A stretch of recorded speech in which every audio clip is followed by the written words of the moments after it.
Nena meva, m'acabes de telefonar i estic més content, em feies una por. Cada vegada que penso que et puc perdre, per qualsevol cosa, em ve una tristesa infinita. Seria possible, Rosa, que hi hagués quelcom que ens allunyés?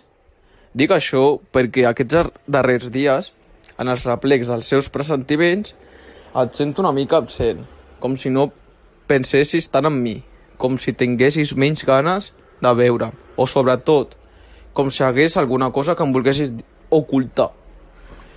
És clar, ja sé que el valor dels pressentiments i sé que la tristesa els anima i els fa prendre formes falses a vegades. I jo tinc la tristesa de veure't, de no sentir-te tan a prop de mi.